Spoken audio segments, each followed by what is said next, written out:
Team Jackson, what's happening? Look, if you do for a person and the more that you do for them, the more you feel depleted and discouraged about doing for them, I'm here to tell you it ain't because, you slipping into some type of depression. It ain't because you need to burn sage. It ain't because you're doing something wrong and you just haven't figured it out yet and you're supposed to. No, it's because you're getting taken for granted. That's what that's a symptom of. Like, we talk a lot about not pouring from an empty cup, but we don't talk enough about the step before that leads to the cup being empty, which is trying to pour into a bottomless cup. And there are a lot of them out here.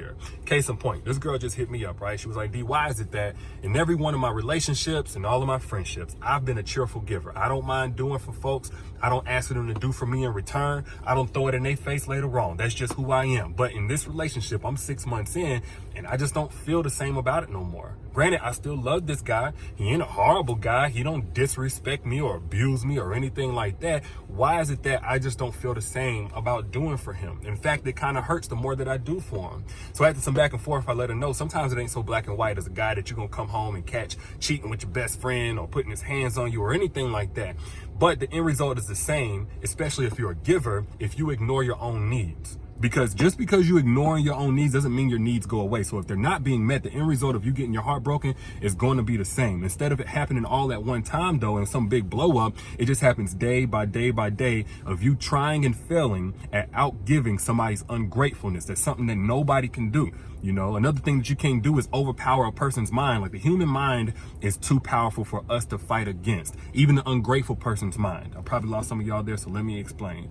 If an ungrateful person makes up in their mind that the things that you're doing, you're probably doing for somebody else, or that you should be doing more, or that you're not coming from the right place with what you're doing, or there's something else that you're hiding, therefore you're only doing for them because you're trying to cover it up.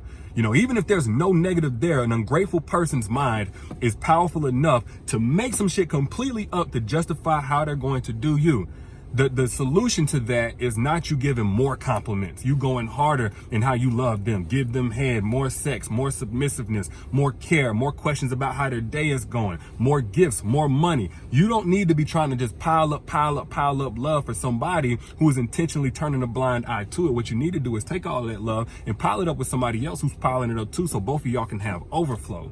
Now, I understand most people believe in fighting for their relationship, not just giving up and throwing in the towel the moment things get hard. I get that, but I'm gonna leave y'all with two things as it pertains to fighting for your relationship. Number one, you should never be fighting by yourself.